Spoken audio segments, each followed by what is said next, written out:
ಓಂ ಶ್ರೀ ಗುರುಭ್ಯೋ ನಮಃ. ಶ್ರೀಮದ್ ಭಗವದ್ಗೀತಾ 4ನೇ ಅಧ್ಯಾಯ 2ನೆಯ ಶ್ಲೋಕ. ಏವಂ ಪರಂಪರಾ ಪ್ರಾಪ್ತಂ ಇಮಂ ರಾಜರ್ಷಯೋ ವಿದುಃ ಸಕಾಲೇ ನೇಹ ಮಹತಾ ಯೋಗೋ ನಷ್ಟ ಪರಂತಪ. Thus transmitted in succession from father to son. Arjuna, this yoga remained known to the Rajarsi royal sages through long lapse of time. This yoga got lost to the world. ಹೇ ಅರ್ಜುನ, ಇದು ಹೀಗೆ ಪರಂಪರೆಯಿಂದ ಒಬ್ಬರಿಂದ ಒಬ್ಬರಿಗೆ ಮುಖಾಮುಖಿಯಾಗಿ ಗುರುಗಳಿಂದ ಶಿಷ್ಯರಿಗೆ ಹೇಳ್ತಾ ಬಂದಿತ್ತು. ಶಿಷ್ಯರೂಪೇಣ ಬೋಧಕಂ ಅನ್ನೋ ರೀತಿಯಲ್ಲಿ ಪರಂಪರಾಗತವಾಗಿ ಬೆಳೆದು ಬಂದಿರತಕ್ಕಂಥದ್ದಿತ್ತು. ಇದನ್ನು ರಾಜರ್ಷಿಗಳು ಕೂಡ ತಿಳಿದಿದ್ದರು. ರಾಜರ್ಷಿಗಳು ಕೂಡ ತಮ್ಮ ಪರಂಪರೆಗೆ ಇದನ್ನು ಹೇಳಿಕೊಡುವಂಥವರಾಗಿದ್ದರು. ಕಾಲಾಂತರದಲ್ಲಿ ಕಾರಣಾಂತರಗಳಿಂದ ಇದು ನಷ್ಟವಾಗಿ ಹೋಯಿತು. ಇದು ಹೇಳು ಕೇಳುವ ವ್ಯವಹಾರದಲ್ಲಿ ಮಾತ್ರ ಉಳಿಯಿತು, ಆಚರಣೆಯಲ್ಲಿ ಬರಲಿಲ್ಲ.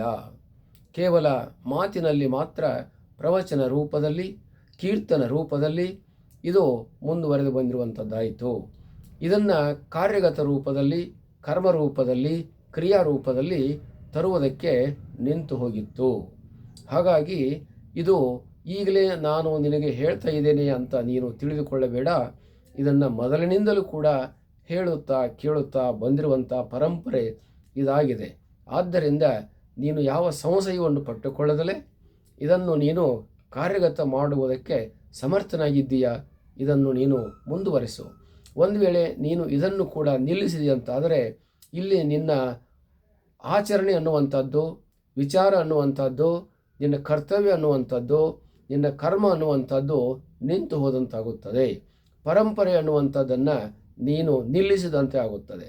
ಹಾಗಾಗಿ ಪರಂಪರೆಯು ಮುಂದುವರಿಯಲಿ ಮತ್ತು ಕರ್ತವ್ಯವೂ ಕೂಡ ಯಶಸ್ವಿಯಾಗಲಿ. ನಿನ್ನ ಜೀವನದಲ್ಲಿ ನಡೆದಿರುವಂಥ ವಿಷಯಗಳು ಈ ಭೂಮಿ, ಈ ಜಗತ್ತು ಇರುವವರೆಗೇನೂ ಕೂಡ ಶಾಶ್ವತವಾಗಿರಲಿ. ಆದ್ದರಿಂದ ಅರ್ಜುನ, ಇದನ್ನು ನೀನು ಈಗಿಂದ ಎಂದು ತಿಳಿಯಬೇಡ. ಕೇವಲ ನಾನೊಬ್ಬನೇ ನಿನಗೊಬ್ಬನಿಗೆ ಹೇಳ್ತಾ ಇದ್ದೀನಿ ಅಂತ ತಿಳಿಯಬೇಡ. ಇದನ್ನು ನಾನು ಮೊದಲು ಹೇಳಿದ್ದೆ. ಸೂರ್ಯನಿಂದ ಆರಂಭವಾಗಿರುವಂಥದ್ದು ಇಲ್ಲಿಯ ಪರ್ಯಂತರ ಶಿಷ್ಯ ಪರಂಪರೆಗೆ ಗುರುಗಳಿಂದ ಹರಿದು ಬಂದಿರುವಂಥ ಈ ಪರಂಪರೆಯು ಆಧ್ಯಾತ್ಮಿಕ ಜೀವನ.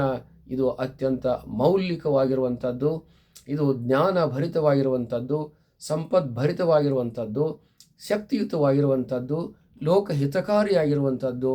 ಆದ್ದರಿಂದ ಇದನ್ನು ಮರೆಯದಲೇ, ಇದನ್ನು ಬಿಡದಲೇ ಅರ್ಜುನ ನೀನು ನಿನ್ನ ಕೆಲಸವನ್ನು ಮುಂದುವರಿಸು ಅನ್ನುವಂಥ ಅಭಿಪ್ರಾಯವನ್ನು ಪರಮಾತ್ಮ ಇಲ್ಲಿ ಹೇಳ್ತಾ ಇದ್ದಾನೆ. ಹರಿ ಓಂ ತತ್ಸತ್.